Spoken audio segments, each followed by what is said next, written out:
Hello, today I'm going to be demonstrating a very simple timed attack. Now this timed attack has the limitation that the captain must be sent first.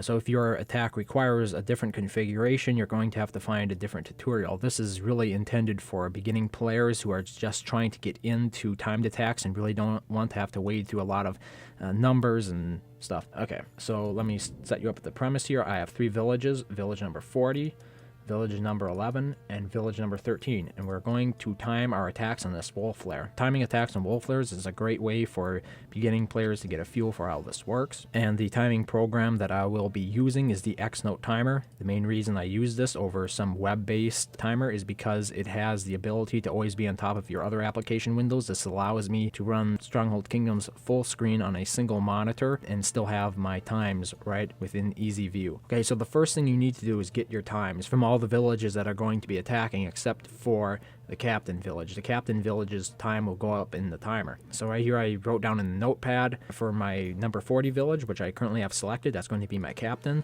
and the time will be in the timer.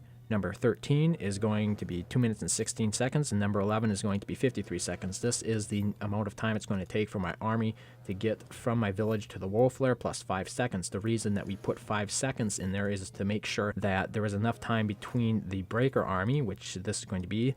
Breaker armies are supporting armies, and the actual captain hitting the castle. We need to make sure that the breaker armies hit the castle, or in this case the wolf flare, before our actual captain does. Otherwise the captain's attack is going to fail. The reason this attack system works so well is because it allows you to have, say, a faction general send out an attack on something, a captain attack, and then everyone else in the faction can simply look at that attack on the map and time to that. So what I'm going to do here is I'm going to send out my pretend captain attack. It's going to simply be 1 archer, but that doesn't really matter. 2 minutes and 2 seconds. I checked the time on the map. This is what you would be doing if you were a player who didn't send the attack. You'd find this army on your map and then count it down. And once we hit 250, I'm going to hit start. And then there we go. Now we need to find our next army, and it needs to be launched number 13 at 2:16. So here we are, number 13, and at 2:16 I will launch this attack. Now, it's a good idea to have around about 30 seconds to load your formations up and everything. And if you're not launching on a wolf flare, you're going to also have to click through an honor pop-up.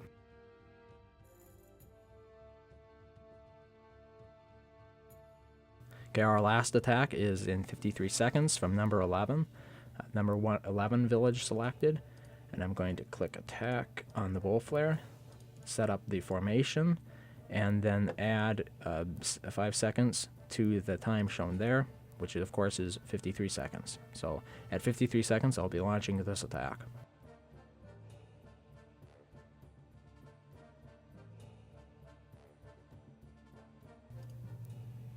So there we go. You can see all of them converging on the target. They all should hit before the captain does. And the reason I went with this style of attack is because it makes the formula more approachable for new players. It gives you some room to easily experiment without it feeling too intimidating, and then hopefully you will move into more advanced strategies.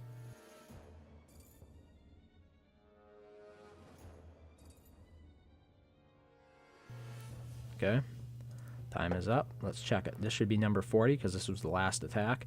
It is at 44 seconds. The time before that was 41 seconds, and the one before that was 41 seconds. So as you can see, pretty consistent. It was a good 3 seconds of time between the breakers hitting and the actual captain hitting. That will mean that for most players, they won't be able to put down defenses in that 3 seconds.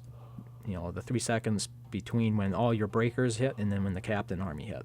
So I hope that was informative for players who are very new to the game and just trying to get their feet wet. This is a great simple strategy, and it allows you to participate in a lot of faction-wide efforts if your faction or whoever coordinates the attacks sends out a captain army and then asks for breaker waves. You can easily sync one right up to that captain and then help in the war effort. It is really that simple. You don't have to do it all yourself. I plan to make more videos later on the various formations that you can use in breaker armies and of course in captain armies. Thank you very much for watching, and as always, I hope to see you next time.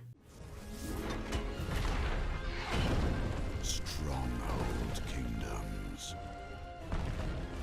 The battle has just begun.